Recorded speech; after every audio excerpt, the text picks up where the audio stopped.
दो तो जीवा का प्रयोग कैसे करना है? सिर्फ और सिर्फ भगवान के गुणगान के लिए करना है। दूसरा काम क्या है जिह्वा का? जिह्वा का दूसरा काम है प्रसाद ग्रहण करना।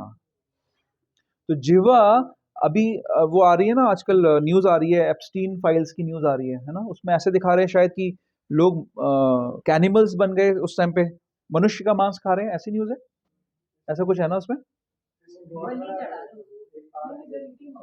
हाँ, देर ईटिंग राइट। हाँ, ऐसा सुना है मैंने देखा नहीं ठीक से एक्चुअली, मैंने कहीं एक लाइन सुनी थी कि ऐसा भी है। और कौन कौन से लोग हैं जो समाज के सबसे बड़े लीडर्स हैं, वो लोग क्या खा रहे हैं? मनुष्य का मांस खा रहे हैं। मनुष्य का मांस खाने वाले को हम क्या कहते हैं? नरभक्षी, राक्षस। रावण के अंदर क्या प्रॉब्लम थी? रावण और ये जो वहां से राक्षस आते थे वो क्या करते थे? वो नर मांस खाते थे। तो भगवान राम ने जब पूरे भारत के अंदर भ्रमण करके जो मारा राक्षसों को, वो राक्षस क्या करते थे? वो इंसानों को खा रहे थे मार मार के, उनको राक्षस कहते हैं हम लोग। वो ह्यूमन फॉर्म ऑफ लाइफ में ही एक फॉर्म ऑफ लाइफ हो गई ना प्रभु। 4 लाख तरीके के मनुष्य होते हैं ना, तो उसमें राक्षस भी होते हैं, देवता भी होते हैं, हमारे जैसे जीव भी होते हैं। तो 4 लाख फॉर्म्स हैं जो जो जो द्विपद जो लोग हैं उनकी, उसमें से राक्षस भी हो गए, यक्ष भी हो गए, किन्नर भी हो गए, सब हो गए उसके अंदर, है ना। तो वो राक्षस, अब वो जिह्वा का कैसा कैसा दुरुपयोग हो रहा है। जिह्वा इतनी बुरी हो सकती है, सुअर के अंदर भी तो जिह्वा ही होती है ना, जो मल खाने में आनंद लेती है। और हम लोग कुछ अच्छे व्यंजन, हम लोग जो भगवान के भक्त हैं, हम भक्ति करते हैं, भगवान को भोग ऑफर करते हैं, जो भगवान को अर्पण करने वाली चीजें होती हैं वो ऑफर करके हम उनको ग्रहण करते हैं प्रसाद के रूप में।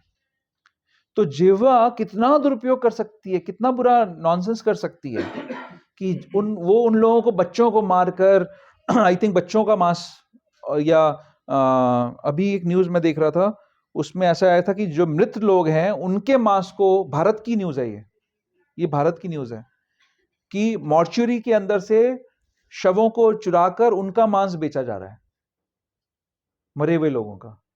एटलीस्ट वो ये क्लेम कर रहे थे कि मरे हुए लोग हैं, हमने मारा नहीं था इनको, ये मरे हुए लोग हैं, हम इनका मांस बेच रहे हैं।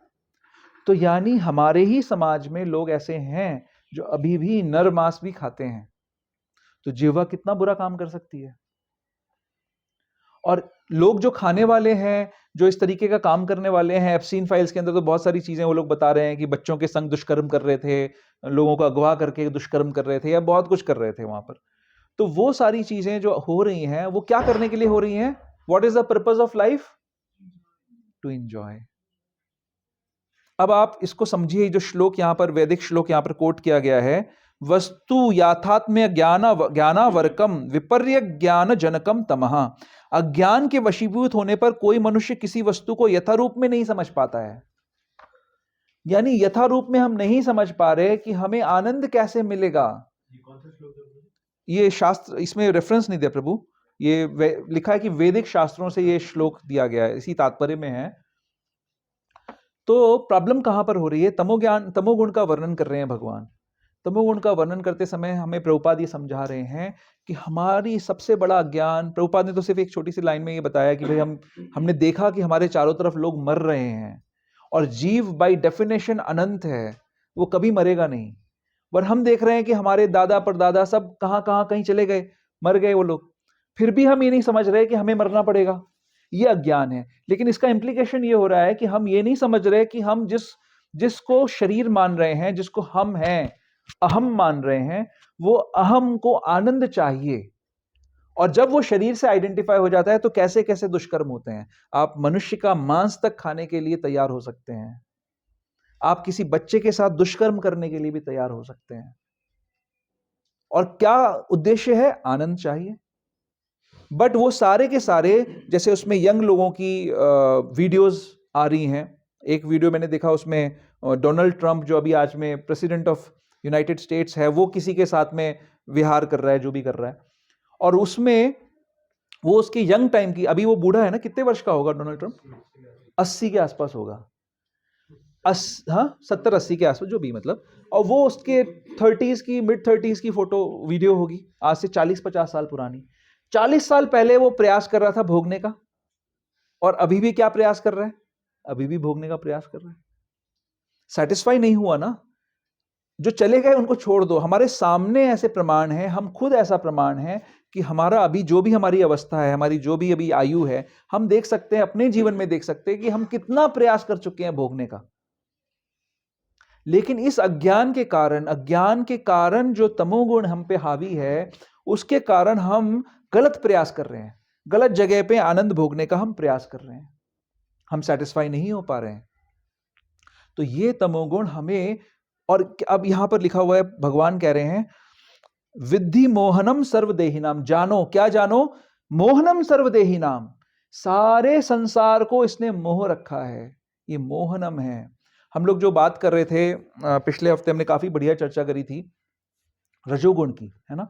उसमें मैंने एक श्लोक आपको बताया था 2.62 और 63 जो श्लोक है, क्या था वो शुरुआत उसकी? ध्यायते, हाँ, ध्यायते विषयाम पुंसः संगस्तेषु उपजायते संगात संजायते कामः कामाद क्रोध विजायते। यानी विषयों का, ध्यायते विषयाम पुंसः, हम शरीर है नहीं, शरीर में विषय इंद्रियां हैं, इंद्रियों के विषय हैं, उन विषयों का ध्यान करने के कारण कहां से कहां जीव की गति पहुंचती है?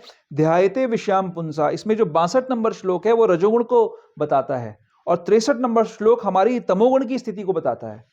तो 62 नंबर में क्या था? ध्यायते विषयाम पुंसा संगस्तेषु उपजायते, विषयों का ध्यान करने से अटैचमेंट, संग उत्पन्न हो जाता है, अटैचमेंट, राग उत्पन्न हो जाता है।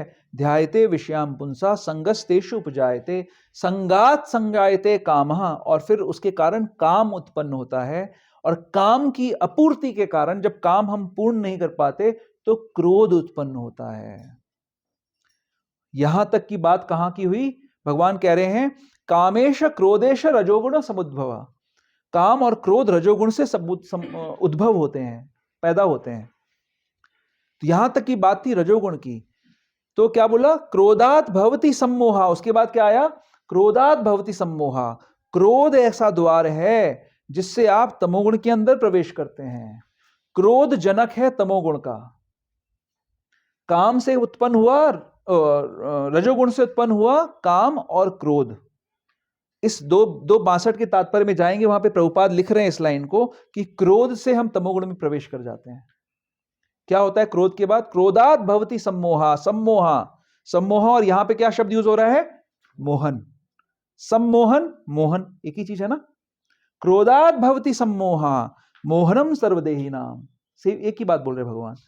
क्रोधात भवति सम्मोहा, सम्मोहा स्मृति विभ्रमा, स्मृति का विभ्रम हो जाता है, हम भ्रमित, हमारी स्मृति हो जाती है। क्या स्मृति विभ्रम होती है? क्या स्मृति होनी चाहिए? स्मृति क्या है? कि हम भगवान के दास हैं, अनन्य दास हैं हम। स्मृति विभ्रमा, स्मृति विभ्रमा हुई तो क्या हुआ? मैं तो शरीर हूं, मैं दास नहीं हूं भगवान का। अहम ईश्वर, ईश्वर अहम, अहम भोगी। हाँ, फिर क्या है? ईश्वर अहम, अहम भोगी, सिद्धो हम बलवान सुखी। सिद्ध हूं मैं, परफेक्ट हूं मैं, बलवान हूं मैं, सुखी हूं, यह भावना जागृत हो जाती है। स्मृति विभ्रमा, स्मृति भ्रंशात बुद्धिनाशो, बुद्धि का नाश होगा जब स्मृति विभ्रमित हो जाएगी, तो बुद्धि का नाश हो जाएगा। यानी अब तो मैं छोटे बच्चों के संग दुष्कर्म करूंगा और बच्चों का ही फिर उनको मार के उनका ही मांस खा भी जाऊंगा, ये गति बनती है। बुद्धि नाशो बुद्धि नाशाद प्रणश्यति, संपूर्ण नाश हो जाएगा जब हम तमोगुण के अंधकार में आ जाएंगे। और यहां पर भगवान लिख रहे हैं मोहनम सर्वदेहिनाम। ऐसा नहीं है कि वहां पे बैठा हुआ जो एक ट्रंप नाम का व्यक्ति है वही तमोगुण में है, वो तो उस लेवल पे तमोगुण में है, तो कितना बड़ा काम हो रहा होगा, और हम इस लेवल पे बैठ के तमोगुण में हैं। तो हमें इस तमोगुण के लक्षण क्या है? अभी तो हमने पहला लक्षण डिस्कस कर रहे हैं हम लोग, प्रमाद, सिर्फ प्रमाद, जो मैडनेस है, पागलपन है, हम उसको अभी डिस्कस करने का, समझने का प्रयास कर रहे हैं कि ये मैडनेस है क्या। हम शरीर नहीं है, हम आत्मा है, ये ज्ञान है, और इसको ना समझना ही सबसे बड़ा पागलपन है। आज की डेट में उल्टी स्थिति क्या है कि अगर कोई व्यक्ति ब्रह्मचारी है तो लोग उसको आके समझाते हैं कि तू पागल है क्या, तू पढ़ाई लिखाई छोड़ के ये सब क्या कर रहा है। बच्चे अगर भक्त बन जाएं तो माताएं समझाती हैं कि इसका तो दिमाग बिल्कुल ही खराब हो गया है, ये क्या कर रहा है। ये स्थिति है। पागल कौन है? कौन है पागल? जो जाग रहा है, जो जान रहा है कि मैं शरीर नहीं हूं। मैं देख रहा हूं कि मेरे आसपास के लोग बूढ़े हो रहे हैं। जब वो बूढ़े हो जाते हैं तो उनकी इंद्रियों में शक्ति नहीं होती है भोगने की। तो कौन सा भोग क्यों अर्जित करूं भोग? प्रभुपाद यहां पे बोल रहे हैं कि मृत्यु ध्रुव है, फिर भी लोग पागल होकर धन संग्रह करते हैं और नित्य आत्मा की चिंता किए बिना अहर्निश कठोर श्रम करते रहते हैं। ये किसी की बात हो रही है? हम बैठे, हमारी ही तो बात हो रही है। हम लोग पागलों की तरह धन संग्रह करने में लगे हुए हैं, कठोर श्रम कर रहे हैं। हमें दिन रात का एहसास नहीं है। हमें बार बार मृत्यु सिग्नल भी दे रही है। बुढ़ापा भी दस्तक देने लग गया। अब मेरे जैसे लोगों को तो देने लग गया कि भैया घुटनों में अभी से दर्द हो रहा है ना, बाल सफेद हो गए।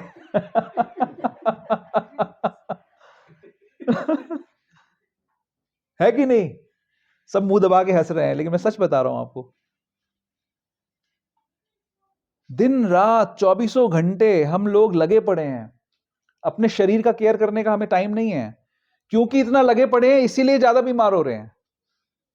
अभी मैं वहां गया था, भक्तिग्राम गया था, तो वहां पर मैंने एक लेक्चर दिया था शाम के समय में, और वो दिए की रोशनी में वहां पे बैठ के अंधेरे में, और शाम का समय था, लेक्चर दे रहा था। तो वहां के आसपास के गांव के लोग आए थे कुछ। वो बड़े प्रसन्न हुए लेक्चर के बाद। बड़ा वो मेरे से आके अच्छे से मिले, बहुत उन्होंने बड़े खुश हो रहे थे। क्यों खुश हो रहे थे? बोल रहे थे आप यंग आदमी हैं और आप शहर से आए हैं और इतना अच्छा आप ज्ञान बता रहे हैं हमको। मैंने उन और वो मुझे भी वो भी यंग लग रहे थे। मैं कहा ये भी यंग लोग ही लग रहे हैं।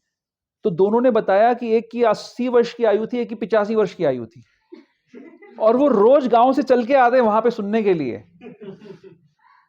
मैं सोचा था मैं इनसे बूढ़ा लग रहा हूं इस समय इनको देख के। अच्छे खासे, मतलब शरीर में शक्ति, तेज, चेहरे पे तेज। और अगर हम कंपेयर करें तो हमारे पास गाड़ी बड़ी है थोड़ी, उनके पास वो बेचारे अपने 11 नंबर की गाड़ी से चलते हैं। हमारी गाड़ी में तेज है। है ना? तो हम कहां पे, किस पागलपन में है? हमारे लीडर्स हमको क्या समझा रहे हैं? ये क्यों नहीं हमें बता रहे? गीता का ज्ञान 14वें अध्याय में भगवान ने बता दिया कि भैया तमोगुण में पड़े हुए। दूसरे अध्याय में बता दिया। सोचो हमने कितने साल पहले दूसरा अध्याय पढ़ा था, सोचो, है ना? दूसरे अध्याय में ध्यायते विषयाम पुंसा, तो ये तो हमने दूसरे अध्याय में पढ़ लिया था, और अभी 14वें में पहुंच गया। अभी भी समझ में नहीं आ रही है ये चीज। 8 साल पहले जो हमने डिस्कस किया, 7 साल पहले, वही बात भगवान अभी फिर से 7 सालों बाद भी बता रहे हैं। और हमें ये बात समझ में नहीं आ रही है। स्मृति विभ्रमा। तो हमें इसको समझना है। प्रमाद आलस्य, प्रभुपाद एक लाइन लिख रहे हैं यहां पर आलस्य को समझाने के लिए। ऐसे लोग अत्यंत आलसी होते हैं। जब उन्हें आध्यात्मिक ज्ञान में सम्मिलित होने के लिए आमंत्रित किया जाए तो वे अधिक रुचि नहीं दिखाते। अब बताओ हमारी स्थिति है कि नहीं? मैं आपको बता रहा हूं, हमें जो लेके आए थे इस्कॉन में, हमारे रिलेटिव थे, और अब तो चले गए संसार से। तो वो हर हफ्ते फोन करते थे हमको, हमारे माता पिता को, हमें, और हम हर हफ्ते बहाने मारते थे कि हमें नहीं जाना। हर संडे वो आ जाते थे।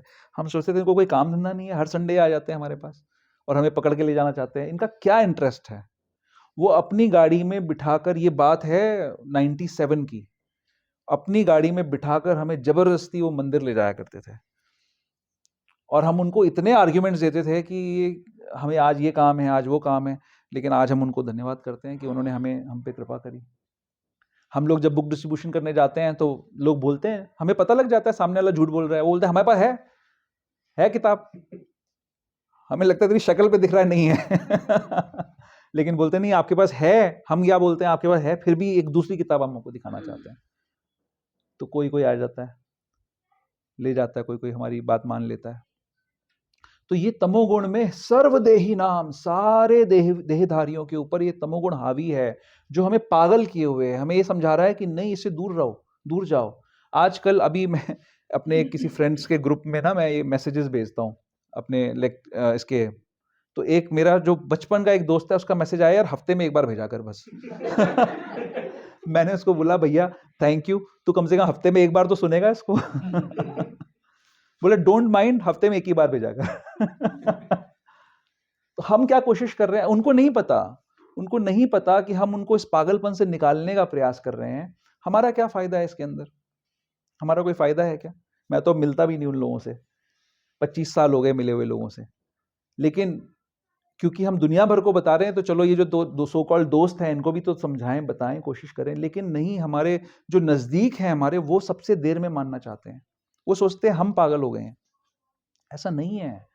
समझ जाने की जरूरत है, जागने की जरूरत है। भगवान अर्जुन को भी इसी पागलपन से निकालने का कोशिश कर रहे हैं, है ना। तो आलस्य का भगवान प्रभुपाद इसमें बता रहे हैं कि रुचि नहीं दिखाते, हम प्रोक्रेस्टिनेट करते हैं। बहुत सारे लोग हैं, हम लोग प्रोक्रेस्टिनेट करते हैं। जैसे आप में से कई लोगों की दीक्षाएं हो गई हैं, तो जब दीक्षा लेने का समय आता है, उस समय आदमी के मन में डर लगता है कि यार ये पता नहीं, हम अभी अभी अपनी मर्जी से कर रहे हैं, जब बंध जाएंगे। अब जो बंधे हुए हैं वो अपना हाथ खड़ा करो। कितने लोग दीक्षित हैं यहां पर बैठे हुए? बंधने में ज्यादा आनंद है या जब खुले घूम रहे थे तब ज्यादा आनंद था? बंधने में आनंद है ना। सच हृदय से बोल रहे हो? मेरी शक्ल देख के बोल रहे हो? हृदय से बोल रहे हो ना? अगले संडे फिर आना भी हाँ, बंधने में आनंद है। क्यों बंधने में आनंद है? कई बार हमारा मन नॉनसेंस करने को करता है, लेकिन जब हम बंधे होते हैं ना, जैसे किसी गाय को अगर बांधा हुआ है खूंटे से, तो वो अगर भागना भी चाहे तो नहीं भाग पाती। भाग जाएगी तो उसको कोई रक्षा नहीं कर पाएगा उसकी। बंधी रहेगी ना जब तक, तब तक उसकी रक्षा हो रही है, जो गाय का मालिक है रक्षा कर रहा है। खुली भाग जाएगी तो उसकी कोई रक्षा नहीं कर पाएगा, तो नुकसान गाय का होगा। हम जब अपने गुरु के श्री चरणों में बंधे हुए हैं, तो हमारा मन भी कई बार नॉनसेंस करने का करता है, तब भी गुरु का ध्यान आ जाता है या गुरु का कोई लेक्चर आ जाता है इमीडिएटली। मेरे साथ तो बहुत होता है, जब जब कभी मैं कुछ नॉनसेंस करने की सोचता हूँ, गुरु महाराज का एक लाइन सुनने को मिल जाती है, तो फिर थप्पड़ पड़ता है, अपने औकात में वापस आ जाते हैं।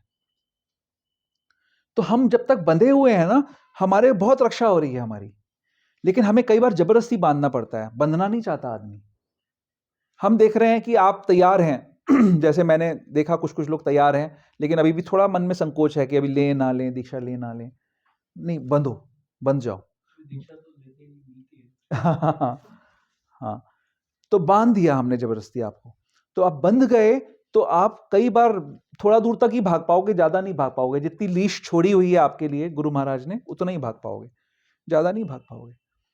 तो आपकी रक्षा हो जाएगी। तो हमें प्रोक्रेस्टिनेट नहीं करना चाहिए, टालना नहीं चाहिए।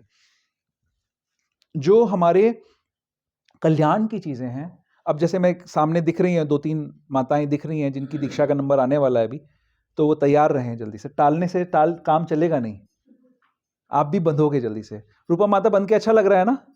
हाँ, तो प्रेरित करो अपने आसपास जो बैठी हुई हैं उनको।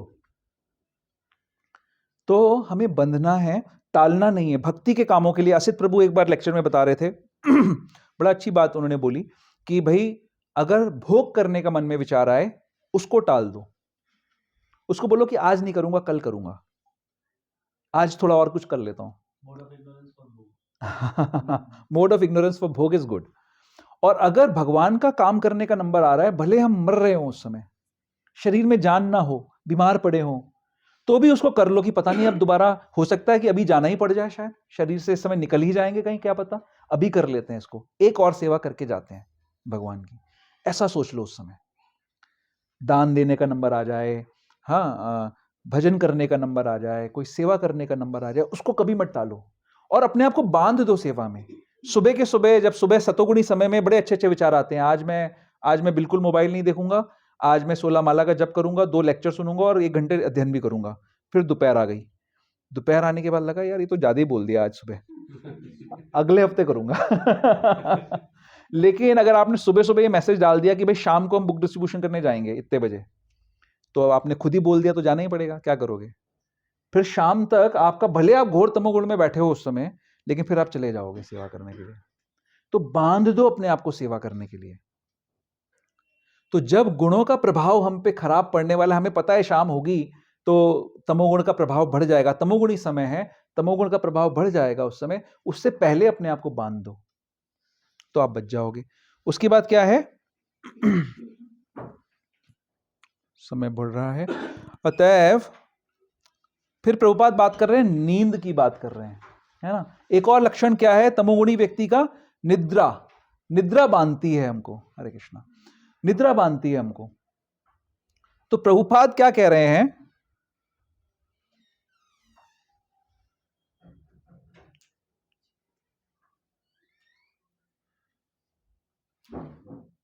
हाँ, तमोगुण में लिप्त व्यक्ति का एक अन्य गुण यह भी है कि वह आवश्यकता से अधिक सोता है।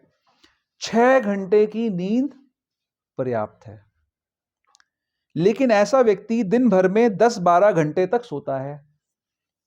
ऐसा व्यक्ति सदैव निराश प्रतीत होता है और भौतिक द्रव्यों तथा निद्रा के प्रति व्यसनी बन जाता है। यह है तमोगुणी व्यक्ति का लक्षण। तो 6 घंटे प्रभुपाद कह रहे हैं बढ़िया है। तो अगर हम रोज सुबह 4 बजे सोएं और 10 बजे उठें, रात को बढ़िया एक मूवी सीरीज आती हैं और बहुत सारे क्या बोलते हैं उसको, वेब सीरीज आती हैं, और वो पूरा उसको क्या बोलते हैं, पूरी सीरीज को क्या बोलते हैं, कुछ ऐसा एक टर्म यूज होता है मेरे कुछ, हाँ बिंज वॉचिंग। हमारे कुछ फ्रेंड्स बता दे रहते हैं आज बिंज वॉचिंग करेंगे। सैटरडे के अंदर, सैटरडे जब आता है तो उससे पहले उनकी बिंज बिंज मतलब शायद डुबकी मारने को कहते हैं ना, पूरा उसमें डूब जाएंगे। हमको तो यार परेशानी के लोग हैं, कुछ पता ही नहीं चल रहा। एक वेब सीरीज के कई एपिसोड्स होते हैं, हाँ, एक साथ पूरी वेब सीरीज खत्म। हाँ, बिंज वॉचिंग, वही सही शब्द एकदम है ये। तो बिंज वॉचिंग करेंगे। सैटरडे आया, Friday night I, Friday night के बाद तो 2 दिन वीकेंड्स हैं। हाँ,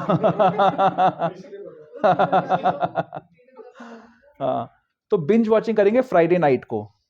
तो प्रभुपाद ने तो बोला है लेक्चर के तात्पर्य के अंदर ही कि 6 घंटे सोना है, तो 4 बजे तक बिंज वॉचिंग और 4 से 10 सोएंगे, फिर बुक डिस्ट्रीब्यूशन में चले जाएंगे। प्रभु जी का मैसेज तो आएगा ही आएगा, जाना तो पड़ेगा, कम से कम एक बार तो चले ही जाएंगे। चलो, चलेगा ऐसा? ये 6 घंटे की नींद काम करेगी? ये 6 घंटे की काम नहीं करेगी। 9 से 3 अगर 6 घंटे सोएंगे तो बेस्ट बॉडी को आराम मिलेगा। जैसे मैं हर बार बताता हूं आप लोगों को, 9 से 12 हर घंटे में 2 घंटे का आराम शरीर को मिलता है। 12 से 3 हर घंटे में 1 घंटे का आराम शरीर को मिलता है। 3 बजे के बाद हम जितना भी सोते हैं उसमें हमें हमारे शरीर को आधे घंटे से ज्यादा का आराम नहीं मिलता है।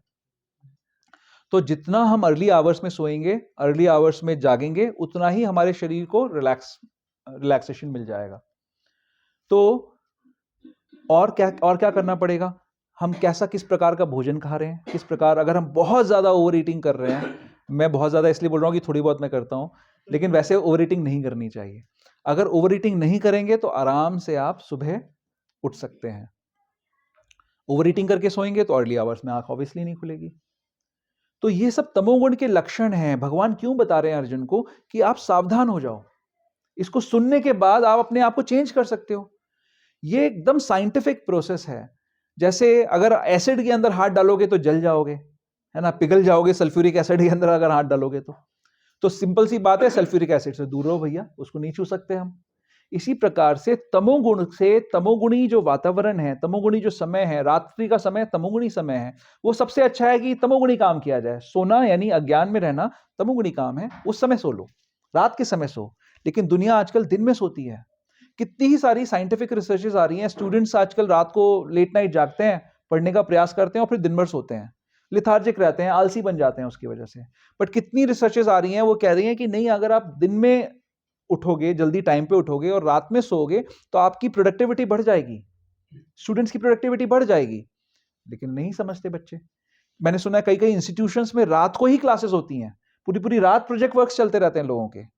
तो क्यों चलते रहते हैं? क्योंकि जो पढ़ाने वाले हैं वो भी तो अज्ञान में है, उनको भी नहीं बताया किसी ने ये चीज कि कैसे आप दिन के 24 घंटे का बेस्ट यूज कर सकते हैं।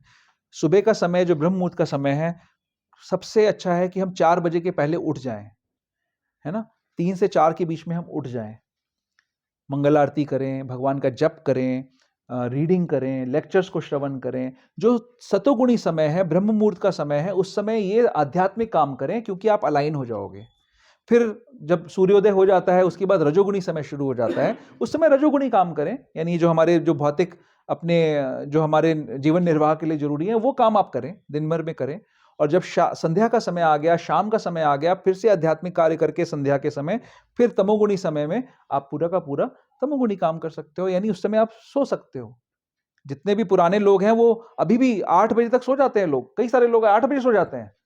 हम लोग लेकिन इमेजिन भी नहीं कर सकते, क्योंकि हमारा कॉर्पोरेट कल्चर में हमें ऐसे बांध दिया गया है कि कई बार चॉइसेस नहीं होती हैं।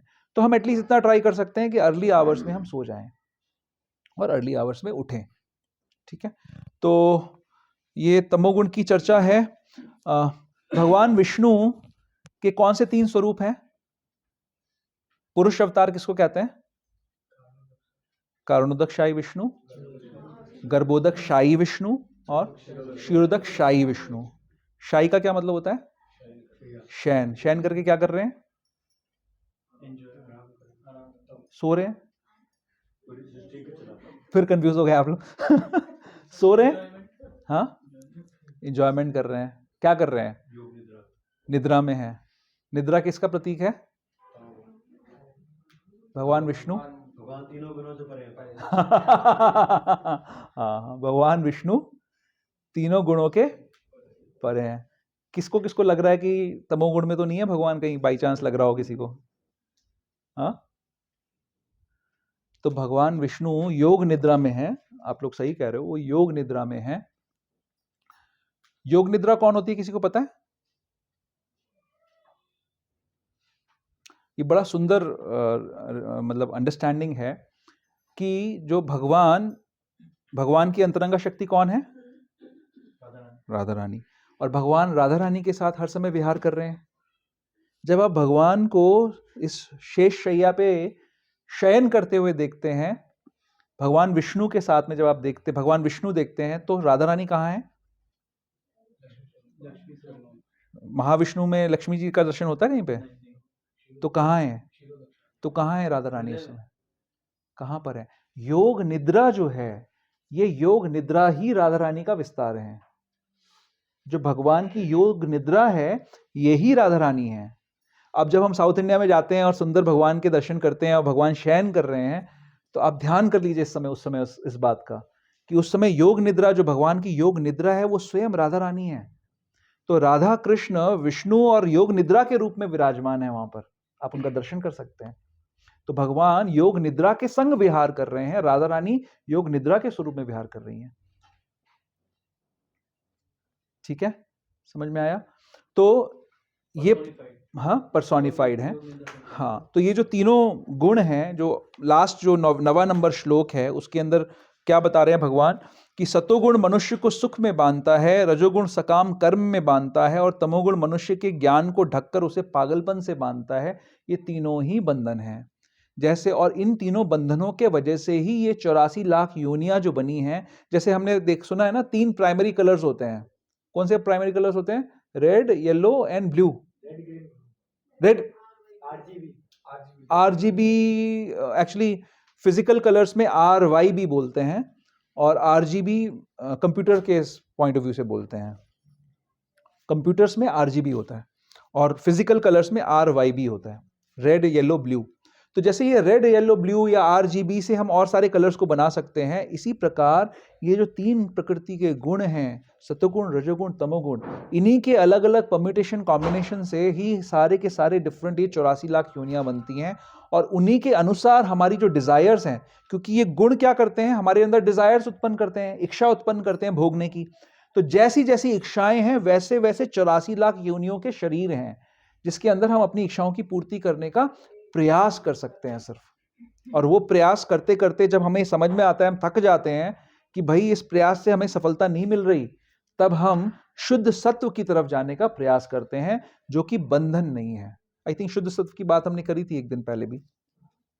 शुद्ध सत्व का क्या मतलब है? जहां पर ये तीनों का बंधन नहीं है, जो प्योर है। सतोगुण में भी बंधन है, रजोगुण, सतोगुण सुख से बांध रहा है, रजोगुण कर्म से बांध रहा है, तमोगुण अज्ञान से बांध रहा है। और जब ये तीनों ही बंधन नहीं है, तो कौन सी स्टेट हुई? शुद्ध सत्व हो गई वो, जिसमें कोई बंधन नहीं है फिर हमारा, है ना। तो हमारा ऑब्जेक्टिव यही है कि हम इन गुणों को समझ के, अभी आगे और व्याख्या होगी, अभी आगे आने वाले चैप्टर्स बड़े इंटरेस्टिंग हैं, उसमें बहुत सारी ऐसी चर्चाएं आएंगी। तो हमें इन तीनों गुणों का भगवान परिचय करा रहे हैं कि ये गुण क्या है, ये बंधन क्या है, और इनसे हमें निकलने का प्रयास करना चाहिए। तो सबसे अच्छा प्रयास क्या है? क्या है प्रयास, किसी को याद है? स्टार्टिंग में ही मैंने बोला था, दैवी ही एषु गुणमयी माया मामेव ये प्रपद्यन्ते। प्रपद्यन्ते ही सार है। हमें शरणागति लेनी है। गीता शरणागति ग्रंथ है, गीता में हमें शरणागति सिखाई गई है। भगवान अंत में शरणागति ही बता रहे हैं, हमें शरणागति लेनी है भगवान की, शरण में जाना है, तभी हम बच सकते हैं इन तीनों गुणों के प्रभाव से। तो हमें प्रयास करना है, सेवा करनी है। 16 माला का जप करेंगे तो हृदय निर्मल होगा, हमारे को भगवान से अपना संबंध नजर आएगा। जब संबंध दिखेगा तो उसमें सेवा की इच्छा दिखेगी, तो हम अभिधेय करेंगे, और अभिधेय में अगर हम लगे रहेंगे ठीक प्रकार से, तो प्रयोजन, भगवान का जो प्रेम है वो हृदय में प्रकट हो जाएगा। तो हमें भगवान की सेवा के लिए प्रयासरत रहना है। शरणागति सेवा से आएगी, 16 माला का जप, 4 नियमों का पालन, और कुछ प्रैक्टिकल सेवा जो आपके लीडर्स आपको बता रहे हैं, उसको सेवा को हमें करते रहना है। तो मैं इसके साथ वाणी को विराम दूंगा। अगर किसी का कोई क्वेश्चन है, किसी का कोई डाउट है, तो प्लीज आप बता सकते हैं।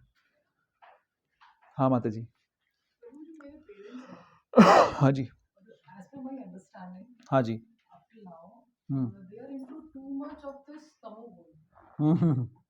And we are not. We are obviously above. Unless we recognize that we are also in Tamogun, Mataji, no preaching is possible. We should know that. हाँ हाँ। और मेरी छोटी सी अंडरस्टैंडिंग से मुझे उनको देख के दुख लगता है। How can I help them? They are not in a state to listen to me. हाँ, तो गुरु महाराज कहते हैं कि एक स्थिति होती है जिसको हम श्रवण स्थिति कहते हैं। जब तक जीव श्रवण स्थिति पे नहीं आता, तब तक वो सुनने के लिए तैयार नहीं है। तो उस टाइम पे कीर्तन और प्रसाद उसको डिलीवर कर सकता है। तो आप कोशिश करिए, उनको खूब प्रसाद पवाइए, खूब प्रसाद पवाइए, स्वादिष्ट। आप तो इतना सुंदर प्रसाद बनाती हैं, तो खूब स्वादिष्ट प्रसाद बनाइए और उनको ऑफर करिए, और उसी से, और जितना हो सके उनको भक्त संग में लेके आइए अगर आ सकते हैं तो। नहीं तो लेक्चर्स गुरु महाराज के YouTube पे और सब पे आप उनको सुनने का कोशिश करिए। प्रसाद सबसे ज़्यादा इफेक्टिव है। गुरु महाराज प्रभुपाद जब वहाँ जाते हैं, माता जी को कुछ प्रसाद, अगर जा रही हैं तो उनको कुछ प्रसाद दे दीजिए, सरिता माता। अच्छा अच्छा अच्छा अच्छा अच्छा, ठीक है ठीक है। तो प्रसाद सबसे ज़्यादा इफेक्टिव है। ऐसे में अगर हम भक्तों को उनको प्रसाद पवाएंगे तो बहुत इफेक्ट होगा। हम सभी लोग कहीं ना कहीं प्रसाद से जुड़े ही हैं। मंदिर में भी कितने लोग आते हैं लेक्चर सुनने के लिए, तो नहीं आ पाते बेचारे, लेकिन लास्ट तक में भीड़ बढ़ जाती है मंदिर में, क्योंकि प्रसाद से अट्रैक्शन होता है। नहीं, अच्छा है, मतलब उसमें कोई बुराई नहीं है, क्योंकि प्रसाद बहुत इफेक्ट करता है, और धीरे से उनका इतना मार्जिन हो जाता है, फिर सुनते भी हैं, श्रवण के लिए भी बैठते हैं, फिर धीरे धीरे बैठने लग जाते हैं लोग, श्रवण होने लग जाता है। तो श्रवण स्थिति पे लाने का तरीका है कीर्तन और प्रसाद। नहीं, वो वापस आएंगी, प्रसाद ही उनको रोक के रखे। हाँ, प्रसाद नहीं लेती वो, क्यों? हाँ, अच्छा अच्छा। हाँ, बट एक्चुअली वो क्या लाएंगी, क्योंकि सब कुछ तो भगवान दे रहे हैं सब जगह, है ना। कोई उनको ये समझाइए कि हमारे अंदर कोई कैपेसिटी नहीं है कुछ लाने की। अगर प्रसाद मिल जाए तो बेस्ट है, प्रसाद तो लेना चाहिए सबको। हाँ, चलो कोई नहीं, तो उनको एंगेज करो, उनको बोलो आप कुछ लेके आया करो, प्रसाद के लिए एंगेज करो उनको, फ्रूट्स मंगा लो उनसे। तो आप बोलो 2 केले लेके आना अगली बार से, ऐसे बोल दो उनको। ठीक है। और कोई किसी का कोई प्रश्न है? Any doubts, any questions, any comment? हाँ माता जी। जैसे मंदिर से भी प्रसाद आता है ना, हाँ। कई लोग देने के लिए वो करते हैं कि नहीं देते, हालांकि वो देते हैं। जब भी मैं उनसे कोई दक्षिणा मांगती हूँ तो देते भी हैं, तो वो प्रसाद लेने के लिए कई बार करते हैं कि नहीं देता हूँ। हमें क्लैरिफाई करना चाहिए, ये सारी बहुत सारी मिसअंडरस्टैंडिंग्स हैं हमारे समाज में। जैसे लोग कहते हैं कि गीता घर में नहीं रखनी चाहिए, पता नहीं कुछ धूर्त लोगों ने ऐसी अफवाहें फैला रखी हैं कि ऐसा कुछ थोड़ी होता है। भगवान का प्रसाद भगवान से अभिन्न है। वो क्या है, हम जो रोज सुबह प्रसाद प्रार्थना में पहला श्लोक क्या गाते हैं हम? हाँ, क्या गाते हैं? पूरा बोलिए, पूरा श्लोक बोलिए, क्या है? महाप्रसादे गोविंदे, फिर नाम ब्राह्मणे वैष्णवे, आगे? हाँ, कौन बोल रहे? बोलिए माता जी, रूपा माता बोलिए, रूपवती राधा माता जी बोलिए। हाँ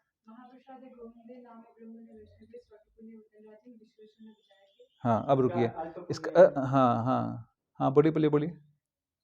हाँ बोलिए, ये वाला सिर्फ श्लोक बोलिए, सिर्फ ये श्लोक बोलिए। ये सब इतने सारे बीच में ना ये डिस्ट्रैक्शन करते हैं ना, क्या करें, बस यहीं तक। तो इसका मतलब क्या है? महाप्रसादे गोविंदे नाम ब्राह्मण वैष्णवे, ठीक है, ये 5 लोगों की बात हो गई। अब इसके आगे की लाइन का मतलब सबको पता है, हम सब गाते तो हैं, स्वल्प पुण्यम वृतम राजन विश्वासु नैव जायते। जिसके पुण्य अल्प हैं, जिसके कम पुण्य हैं, उनको इन 5 में विश्वास नहीं है। महाप्रसाद, गोविंद, नाम, कृष्ण नाम, ब्राह्मण और वैष्णव, इनमें उनकी श्रद्धा नहीं है जिनके पुण्य कम है। ये महाभारत के अंदर उल्लेखित है ये श्लोक। महाप्रसादे गोविंदे नाम ब्राह्मणे वैष्णवे स्वल्प पुण्यम व्रतम राजन विश्वास नैव जायते। इनके अंदर विश्वास नहीं है। लेकिन फिर क्या बोल रहे हैं आगे, भाई रे शरीर अविद्या जाल, ये भक्ति विनोद ठाकुर कह रहे हैं, शरीर अविद्या का जाल है, जुड़ेंद्रिय ताहे काल, इसमें जड़ इंद्रियां हैं, जुड़ेंद्रिय ताहे काल, जीवे फैले विषय सागरे। इन जड़ोंद्रिय के कारण जीव जो है विषय के सागर में घूम रहा है। जीवे फैले विषय सागरे तार मध्य जीवाती, और उसमें जो जीवा है वो सुदुर्मति, लोभमय सुदुर्मति, वो लोभ से भरी हुई है। और सुदुर्मति है, सुदुर्मति मतलब सु लगा दिया उसके आगे, दुर्मति तो ठीक है, सुदुर्मति है, लोभमय सुदुर्मति। बट ताके जेता कठिन संसारे कृष्ण बड़ो दया में। कृष्ण लेकिन बहुत दयालु हैं, कृष्ण बड़ो दया में, करीवारे जीवा जाए स्व प्रसाद अन दिलो भाई। उन्होंने अपना प्रसाद दे दिया है, जिसके वजह से ये हम जो इस सारे जंजाल से निकल सकते हैं। तो प्रॉब्लम कहां पर है कि पहले तो पुण्य कम है, इसलिए हमारी श्रद्धा ही नहीं है इन चीजों में, 5 चीजों में। लेकिन वो श्रद्धा कैसे बनेगी? प्रसाद पाने से ही बनेगी। तो प्रसाद किसी तरीके से येन केन प्रकारेण, आप बोलो भैया आपके यहाँ बनाओ, भगवान को भोग लगाओ और हम उसको फिर पाओ प्रसाद रूप में, इतना तो कर सकते हैं लोग। ठीक है, तो धीरे धीरे आ जाएगी श्रद्धा। संघ में आने से धीरे धीरे सब चीजें क्लैरिफाई हो जाती हैं, समझ में आता है। कोई बात नहीं, हमें पेशेंस रखना चाहिए। लोगों को नहीं पता, क्योंकि हमारी गलती है, हमारे समाज की गलती है, हमारे लीडर्स नहीं बता रहे। हमारे लीडर्स बता रहे हैं कि भैया तरक्की करो, तरक्की करो, तरक्की करो, चांद पे जाओ, यहाँ जाओ, मार्स पे जाओ, हाँ ये करो वो करो। वो ये भूल जाते हैं कि हमें शरीर छोड़ना पड़ेगा। मार्स पे जाओगे भी तो भी मरना तो पड़ेगा ना। ठीक है, हाँ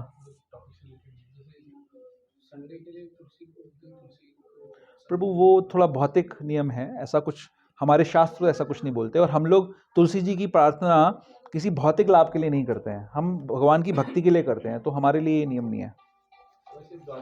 द्वादशी के दिन हम नहीं तोड़ते, क्योंकि तुलसी महारानी का मैंने ऐसे एक्सप्लेनेशन सुना है कि एकादशी व्रत में के बाद उनको थोड़ा वीक रहती है, इसलिए हमें नहीं तोड़ना चाहिए।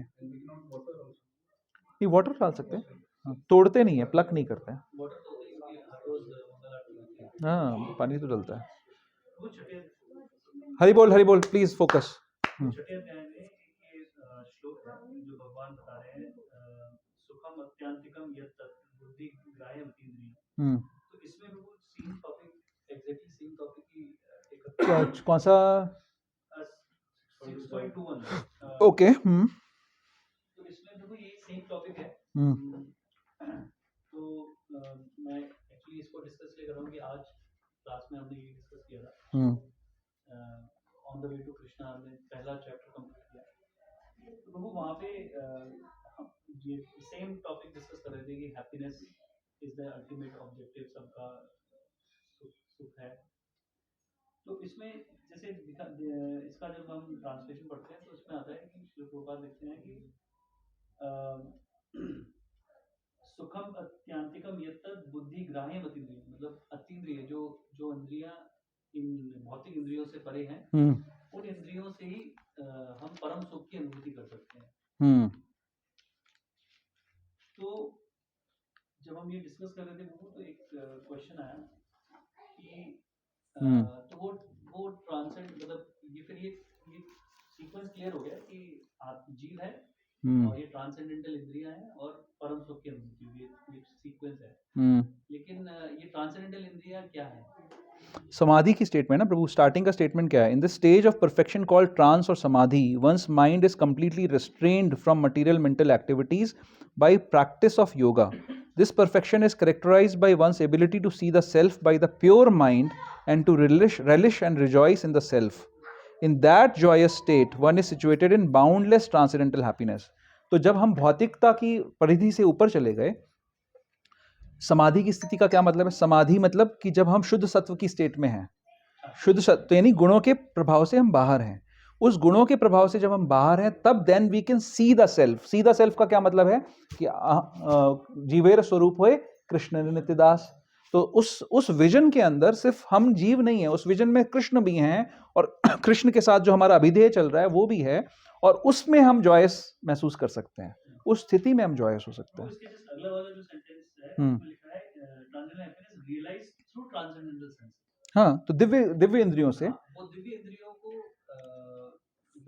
What is the object of that, नहीं, सब्जेक्ट ऑफ दैट दिव्य इंद्रिय तो कृष्ण है। ऑब्जेक्ट्स वही हैं, जैसे भगवान के धाम में भी जो शरीर है, दिव्य शरीर है, उसमें भी तो आंखें हैं, कान है, नाक है, नासिका है, वो वही तो आनंद ले रहे हैं, बट भगवान को सेवा करके वो आनंद मिल रहा है। स्पर्श का भी आनंद है।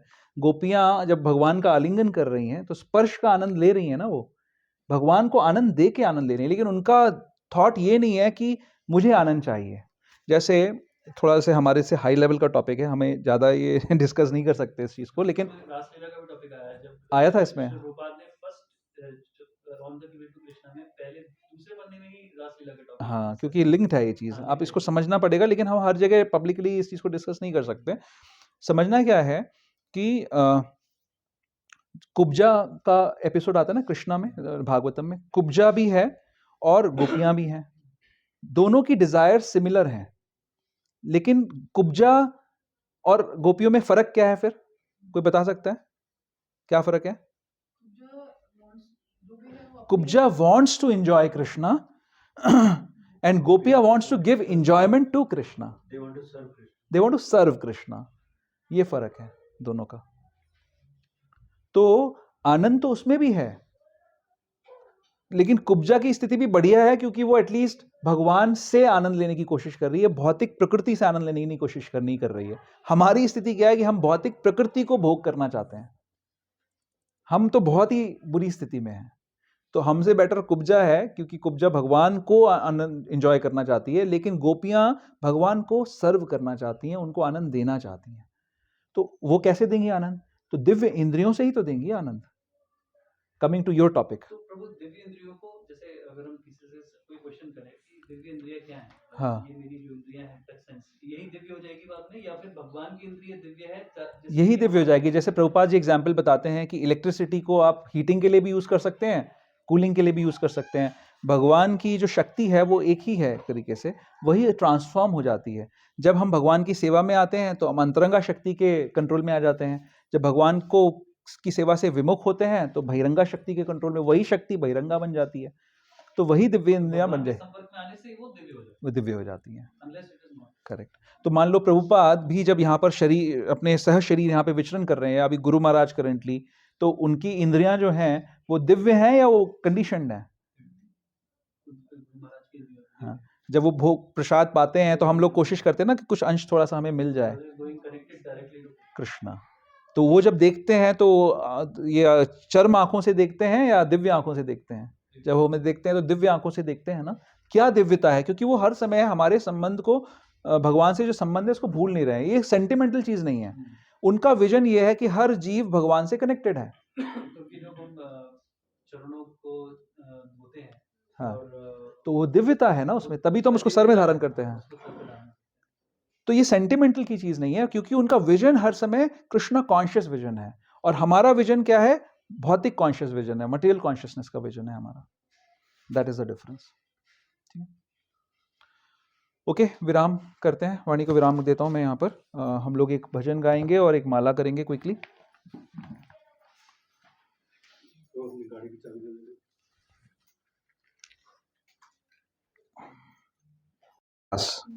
इंद्रियों का प्रयास। हम सब जानते हैं हमारी जो इंद्रियां हैं ये कभी भी सेटिस्फाई नहीं हो सकती हैं। यानी आंखों का विषय अच्छा दृश्य, कानों का विषय अच्छा स्वर, नासिका का विषय अच्छी गंध, जीवा का विषय अच्छा स्वाद, त्वचा का विषय अच्छा स्पर्श। हम इन 5 इंद्रियों को उनके विषयों से मिलाकर आनंद भोगने का प्रयास कर रहे हैं। और कितनी बार कर रहे हैं? 84 लाख योनियों में हम ये प्रयास करते रहे हैं और करते जा रहे हैं, बार बार कर रहे हैं। हम संतुष्ट नहीं हो पा रहे हैं। तो बार बार ये इंद्रिय तृप्ति का प्रयास इज अवर मिसअंडरस्टैंडिंग। तो प्रभुपाद इस तात्पर्य में क्या कह रहे हैं? प्रभुपाद कह रहे हैं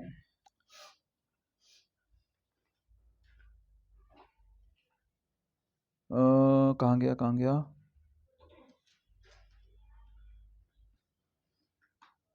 प्रत्येक उदाहरणार्थ प्रत्येक व्यक्ति देखता है कि उसका बाबा मरा है, अतः वह भी मरेगा। मनुष्य मरते हैं, उसकी संतानें भी मरेंगी, अतएव मृत्यु ध्रुव है। फिर भी लोग पागल होकर धन संग्रह करते हैं और नित्य आत्मा की चिंता किए बिना अहर्निश कठोर श्रम करते रहते हैं। यह पागलपन ही तो है। तो तमोगुण सिर्फ इतना सा नहीं है कि आपको यहां बैठ के नींद आ रही है सिर्फ इतना नहीं है तमोगुण। तमोगुण बहुत गहरा है। हमारा पूरा लाइफ का जो हमारा ऑर्गेनाइजेशन है, हम जो पूरे जीवन को अपने स्ट्रक्चर करा हुआ है, वो इसी बात पे करा हुआ है कि कैसे मैं इस शरीर की रक्षा करूं, कैसे इस शरीर के अंदर जो इंद्रियां हैं उनको अच्छे अच्छे भोग दिलवाऊं और उनसे मैं आनंदित होऊं। बट ये इंद्रियां कभी भी इन भोगों से आनंद नहीं महसूस कर सकती हैं। हमने सुना है कि क्या कहते हैं शास्त्र, क्या कहते हैं, ये ऋषिकेश है। ऋषिकेश एक व्यक्ति है और ये ऋषिकेश मतलब इंद्रियों का स्वामी कोई है। तो ऋषिक यानी इंद्रियां बिना ऋषिकेश की सेवा के संतुष्ट नहीं हो सकती हैं, कभी भी संतुष्ट नहीं हो सकती हैं। तो जो भी हमारे प्रयास हैं ये सारे के सारे ये तमोगुणी प्रयास हैं कि हम लोग इन इंद्रियों के माध्यम से इनको संतुष्ट करने के प्रयास से हम खुश होने का प्रयास कर रहे हैं। हर समय हम लोग जब बुक डिस्ट्रीब्यूशन में भी जाते हैं तो हम बार बार लोगों को यही जगाने का कोशिश करते हैं, बताने की कोशिश करते हैं कि जैसे साइंस ऑफ सेल्फ रियलाइजेशन जो है उसमें पहला जो टॉपिक है वो है कि आत्मा क्या है, कौन है आत्मा।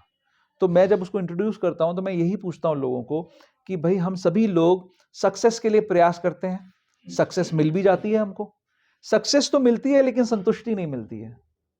संतुष्टि क्यों नहीं मिलती? क्योंकि हमें अपनी पहचान पता नहीं है।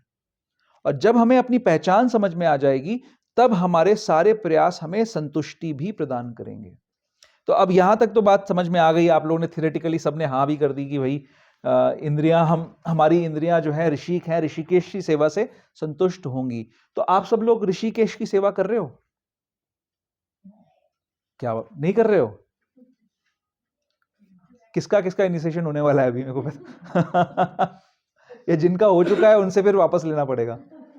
हाँ, कौन कौन ऋषिकेश की सेवा कर रहा है? हाँ हाँ, आप भी कर रहे, कुछ लोग ऑनलाइन बोल रहे हैं वो कर रहे हैं।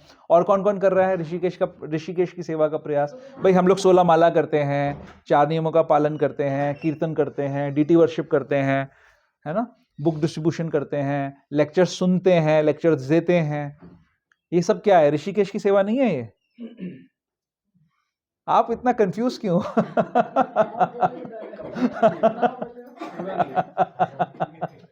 हाँ बोले तो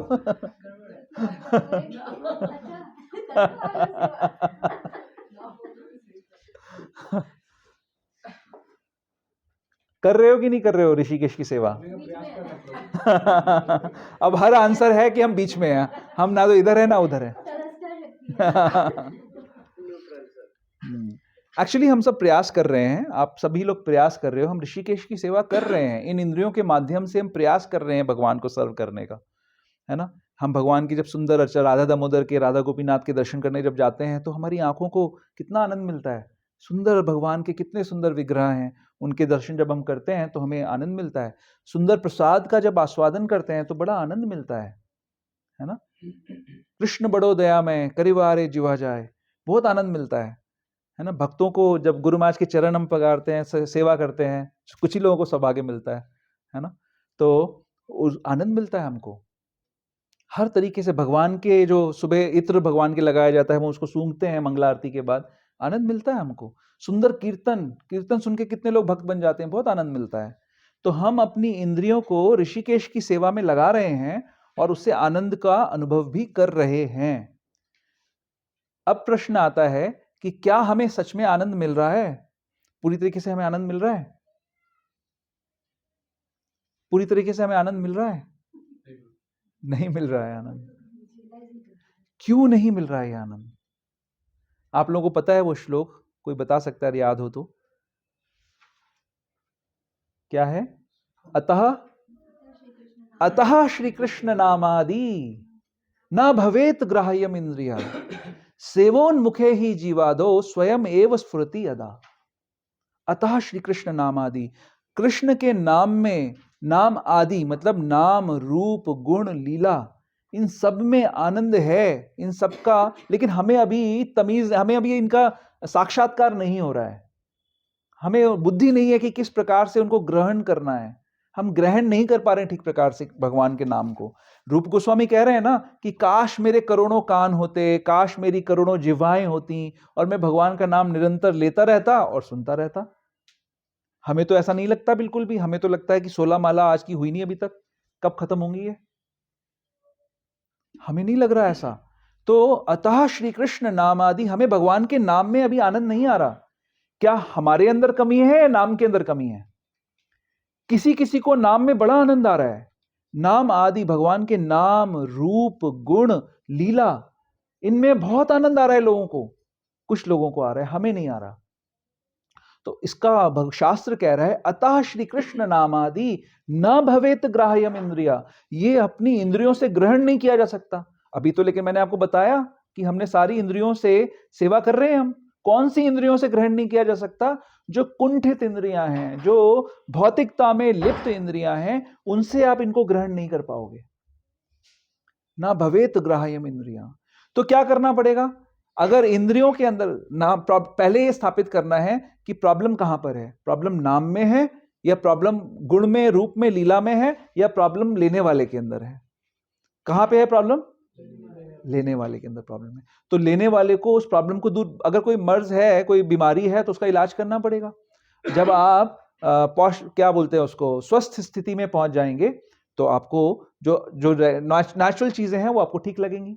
जैसे बताते हैं जॉन्डिस के समय में मिश्री भी कड़वी लगती है ना? तो अगर आप स्वस्थ अवस्था में हो जाएंगे, जॉन्डिस दूर हो जाएगा, तो मिश्री मीठी लगने लग जाएगी। नेचुरल स्वाभाविक चीज यह है कि मिश्री मीठी लगनी चाहिए। अगर आपको वो कड़वी लग रही है तो आप बीमार हैं। इसी प्रकार से भगवान का नाम रूप गुण लीला अगर हमें आनंद प्रदान नहीं कर रहा, तो हम बीमार हैं। तो क्या करना पड़ेगा? इस बीमारी का क्या इलाज है? इसी श्लोक में दिया गया है। अतः श्री कृष्ण नामादि न भवेत ग्राह्यम इंद्रिया। आगे की लाइन क्या है? सेवोन्मुखे ही जीवादो स्वयं एव स्फुरति अधा। अगर आप सेवोन्मुखे ही जीवादो, सेवा करनी पड़ेगी और जिह्वा से शुरू करना पड़ेगा। शुरुआत होगी जिह्वा से। जिह्वा ऐसी एक इंद्रिय है जो मध्य में है, इसी से उपस्थ भी है, जिह्वा भी। ये दो इंद्रियां जो हैं, ये हमें सबसे ज्यादा फंसाती हैं। यानी हमारे गुप्तांग जो कि हमें अपोजिट सेक्स की तरफ अट्रैक्ट करते हैं, और हमारी जिह्वा, जिह्वा से क्या क्या काम होते हैं? बोलना और पाना, कुछ स्वाद चखना। तो दोनों ही से बहुत बड़े बड़े काम हो सकते हैं। द्रौपदी ने जब दुर्योधन को कहा कि अंधे का पुत्र अंधा, तो उसी स्टेटमेंट के बाद क्या क्या हुआ। द्रौपदी का कितना बड़ा अपमान हुआ स्वयं का, है ना? अपनी जिह्वा पे कंट्रोल नहीं रखा उन्होंने, अपमान किया, अपने वाणी का दुरुपयोग किया। तो बोलते समय बहुत सावधान रहना चाहिए। वाणी की तपस्या क्या होती है? आता है गीता के अंदर ही। क्या तपस्या है वाणी की? वाणी की तपस्या यह है कि सिर्फ इसको कृष्ण नाम में, भगवान के नाम के गुणगान में, नाम रूप गुण लीला के गुणगान में और प्रचार में इसको यूज करना है। कोई अनर्गल, किसी से कोई फालतू की गॉसिपिंग नहीं करनी है हमको। क्योंकि ये जिह्वा, प्रभुपाद बताते हैं कि अगर ये भगवान का नाम नहीं ले रही है, तो जैसे मेढक जो होता है, प्रभुपाद एग्जाम्पल लेते हैं कि मेढक टर टर कर रहा होता है, जोर जोर से पुकार रहा होता है। किसको पुकार रहा होता है? अपनी मृत्यु को पुकार रहा होता है। क्योंकि सांप, मृत्यु रूपी सांप आकर उसको खा जाता है उसकी आवाज सुनकर। इसी प्रकार जब हम अपनी जिह्वा का दुरुपयोग कर रहे होते हैं और हम किसी की निंदा, किसी की स्तुति, राग और द्वेष के अंदर, हम मोहनम शब्द को डिस्कस करेंगे। राग और द्वेष के अंदर पढ़कर जब हम, जिससे राग है उसकी स्तुति करते हैं, जिससे द्वेष है उसकी निंदा करते हैं, तो हम जिह्वा का दुरुपयोग कर रहे हैं। अगर स्तुति रागवश हो रही है और निंदा द्वेषवश हो रही है, तो वो मेढक की टर के समान है। कभी किसी की निंदा करनी चाहिए? कौन निंदा कर सकता है? कौन किसकी निंदा कर सकता है? गुरु शिष्य की, जो गार्जियन है, गुरु शिष्य, पिता पुत्र, माता पुत्र या पुत्री, है ना? जो बड़े हैं, जो हमारे गार्जियन का क्या मतलब होता है? वरिष्ठ हैं, और नहीं, और हाँ, अभिभावक, जिनके ऊपर जिम्मेदारी है हमारे करेक्शन की, हमारे मेंटेनेंस की, वो हमें करेक्ट कर सकते हैं। अगर वो हमारी निंदा करते हैं तो वो ठीक है, लेकिन अगर आप कोई अन्यथा किसी भी व्यक्ति की निंदा